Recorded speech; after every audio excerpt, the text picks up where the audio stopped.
যুক্তরাষ্ট্র প্রবাসী মনু মিয়া তার কাজে ভুল করায় তার বস তাকে কাজ থেকে বের করে দেয়।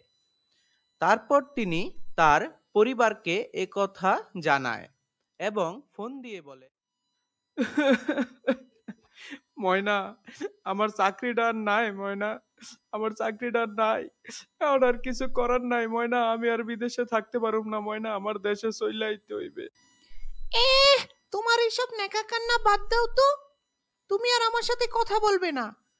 তুমি চাইলে আমাকে ডিভোর্স দিয়ে দিতে পারো। স্যার, আপনাকে দেখে অনেক হতাশ লাগছে। আপনার কি কিছু হয়েছে নাকি? আর কইও না গো, সারা জীবন জাগর লাগে এত কষ্ট করছি, আজকে সামান্য চাকরিটা চইলে গেছে দেখা প্রবাসী বইলা তারা আমারে ছাইরা গেছে গো। ওহ, সবই বুঝলাম স্যার। দুনিয়াতে আসলে কেউ কারোরই আপন না। আপনি চাইলে আমার থেকে এই বক্সটা রাখতে পারেন, এতে আশা করছি আপনার কিছুটা হলেও উপকার হবে।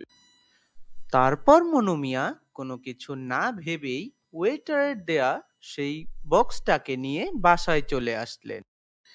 ওয়েটারের দেয়া সেই বক্সটি খুলতেই মনু মিয়া আনন্দে আত্মহারা হয়ে পড়েন, কেননা সেই বক্সে ছিল কয়েকটি গোল্ড বার।